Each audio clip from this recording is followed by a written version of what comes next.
வணக்கம்.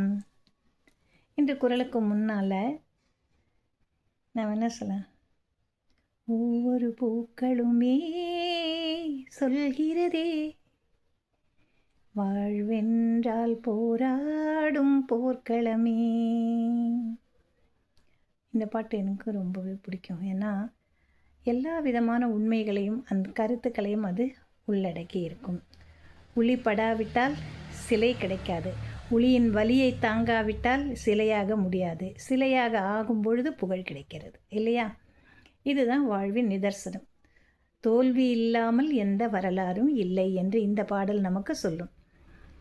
அதனால் எனக்கு இந்த பாட்டை ரொம்ப பிடிக்கும். இப்போ என்ன வள்ளுவத்துக்கும் இதுக்கும் ஏன் வேணும் முடிச்சு போடுறீங்க? இதில் எந்த முடிச்சும் நான் போடலை.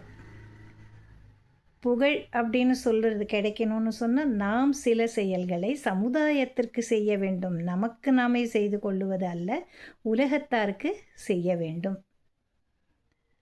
அப்போ நம்மளுடைய பெயரும் சரித்திரத்தில் இடம்பெறும். ரொம்ப சிம்பிள்.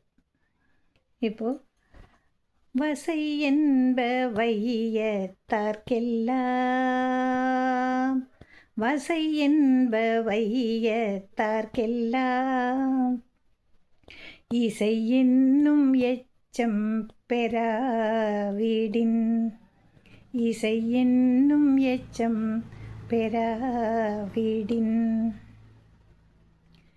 நாம் இறந்தாலும் நமது பெயரை மற்றவர்கள் நல்ல விதத்தில் உச்சரிக்க வேண்டும். அதுவே புகழ். நாம் இறந்தாலும் நமது புகழ் இந்த மண்ணில் நிலையாக இருக்க வேண்டும். அந்த மாதிரியே தான் நம்ம ஒரு வாழ்க்கையை வாழ வேண்டும். அந்த வாழ்க்கையை நாம் வாழ்ந்து நல்லதொரு புகழை பெறாவிட்டால் அதுவே உலகத்தாருக்கு பழியாக மாறும். நான் இப்படி ஒருத்தன் சமுதாயத்தில் இருந்தானே அப்படின்னு சொன்ன உலகின் பழியை நாம் சுமத்தி விடுவோம்.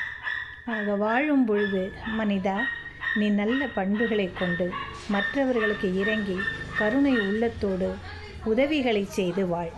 அப்பொழுது நீ இரவா புகழ் பெறலாம் என்று வள்ளுவர் கூறுகிறார். அதாவது இறந்த பிறகும் நமது புகழ் இந்த உலகத்தில் எஞ்சி நிற்க வேண்டும். அதற்குரிய வழிமுறைகளை நீ தேடு என்கிறது இந்த குறள். நன்றி. நாளை காணலாம்.